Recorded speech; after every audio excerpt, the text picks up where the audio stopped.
साथियों, ये कहानी है महिषासुर नामक एक राक्षस और माँ दुर्गा के महायुद्ध की।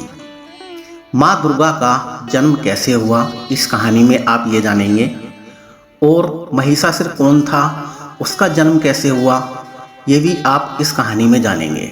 तो चलिए शुरू करते हैं।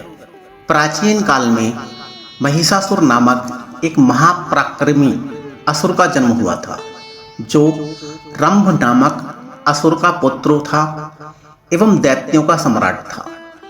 उसका जन्म एक महिषा नाम की भैंस से हुआ था। उसने युद्ध में सभी देवताओं को हराकर इंद्र के सिंहासन पर अपना अधिकार जमा लिया था। वह अभूतपूर्व शक्तिशाली एवं मायावी था। देवताओं को उसने आसानी से पराजित कर दिया था। वह वहीं इंद्रलोक से तीनों लोकों पर शासन करने लगा, और पराजित देवता उससे परेशान होकर ब्रह्मा जी की शरण में चले गए। ब्रह्मा जी ने उन सभी देवताओं की पीड़ा सुनी और सारे देवतागण को अपने साथ लेकर उस जगह प्रस्थान कर दिया जहां भगवान विष्णु और भगवान शंकर उपस्थित थे। वहां पहुंचकर उन्होंने महिषासुर के अत्याचारों के बारे में भगवान शिव और विष्णु जी को अवगत कराया।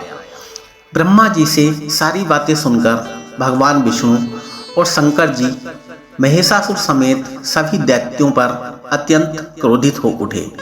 क्रोध में भगवान विष्णु के मुख से महान तेज उत्पन्न होने लगा।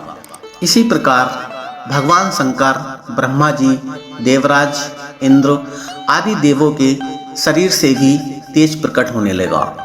वहाँ सभी देवताओं के मुख से निकला तेज मिलकर एकत्र हो गया और एक महान देदीप्यमान तेज में परिवर्तित हो गया, जिससे सारी दिशाएं प्रकाशयुक्त प्रकाशवान हो उठी थीं, जो अंत में एक अत्यंत भीषण विद्युत के समान सुंदर नारी के रूप में परिवर्तित हो गया।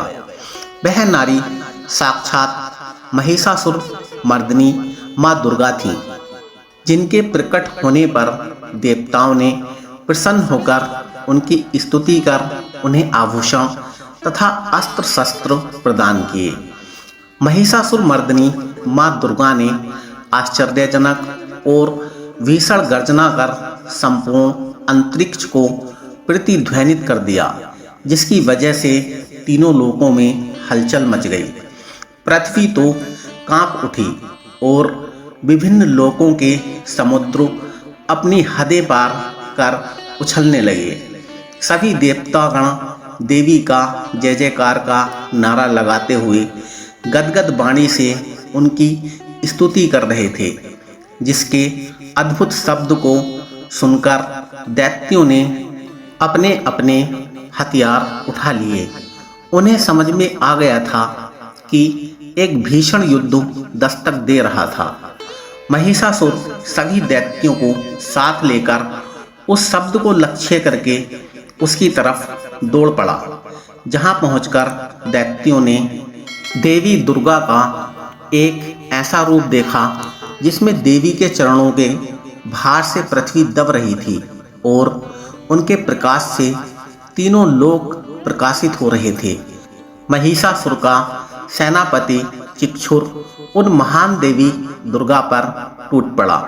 देखते ही देखते दैत्यों ने युद्ध छेड़ दिया। चतुरंगणी ने भी अपनी सेना लेकर दुर्गा पर हमला कर दिया। उदग्र, महाहनु, वास्कल और असीलोमा ये सभी रथी सैनिकों के अग्रणी थे, जिनमें असीलोमा का हमला रोम तलवार के समान तीखा था।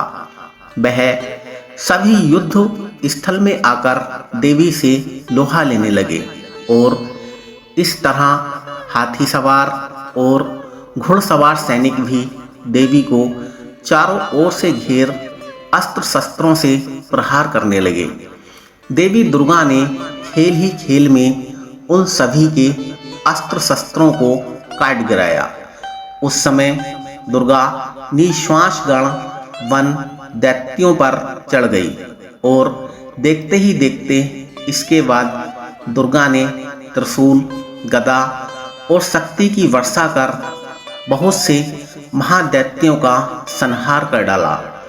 दैत्यों की सेना में हाथी, घोड़े और असुरों के शरीर से इतना रक्त गिरा कि वहां कई रक्त कुंड बन गए थे। जिस तरह आग के तिनके ढेर को जला देते हैं, वैसे ही दुर्गा ने थोड़ी ही देर में सारी दैत्य सेना का सफाया कर दिया। देवगण हर्षित हो देवी दुर्गा पर पुष्पों की वर्षा करने लगे।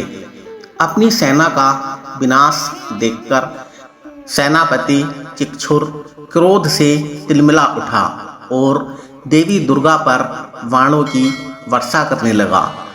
देवी ने अपने बाणों से उसके बाणों को काटकर उसके रथ के घोड़ों और सारथियों को भी मार गिराया।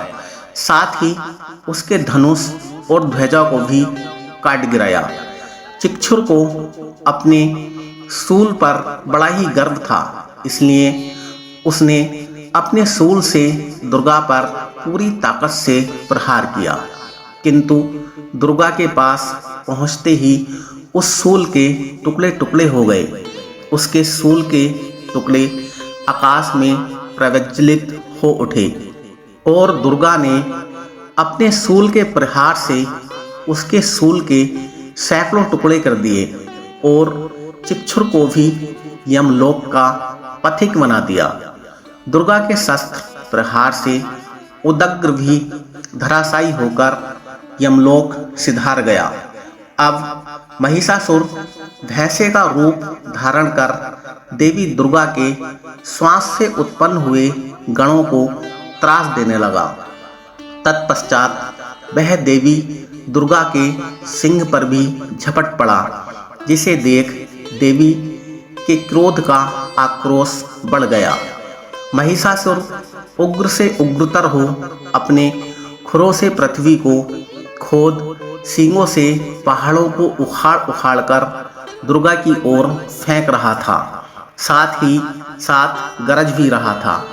उसके वेग से पृथ्वी में दरारें पड़ने लगीं और सींगों के झटके से बादलों के टुकड़े टुकड़े हो गए।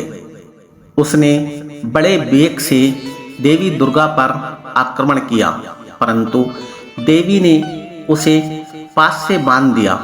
बंध जाने के कारण उसने भैंसे का रूप त्याग कर सिंह का रूप धारण कर लिया। जब परमेश्वरी ने उसका मस्तक काटना चाहा, तब वह तलवार लिए हुए एक पुरुष के रूप में दौड़ा।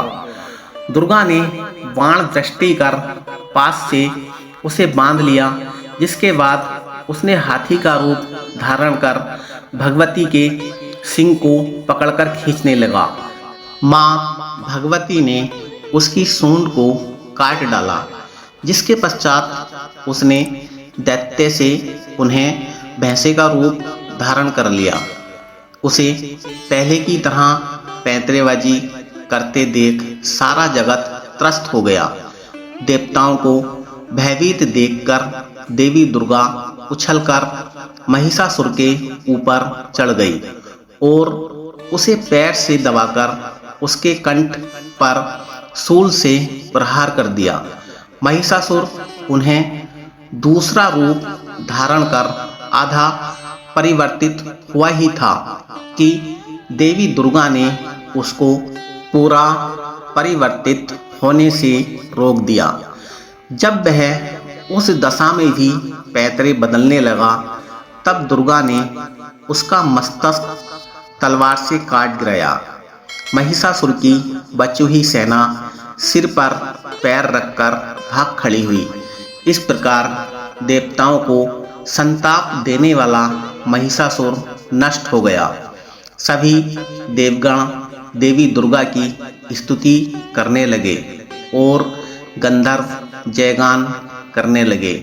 देवलोक की अप्सराएं प्रसन्नता से देवी दुर्गा के सम्मान में नृत्य करने लगीं। सबने चंदन, अक्षत, दिव्य पुष्प और धूप आदि से प्रेम पूर्वक देवी दुर्गा की पूजा की और उसके बाद देवताओं को वरदान देकर जगदम्बा अंतर्ध्यान हो गई।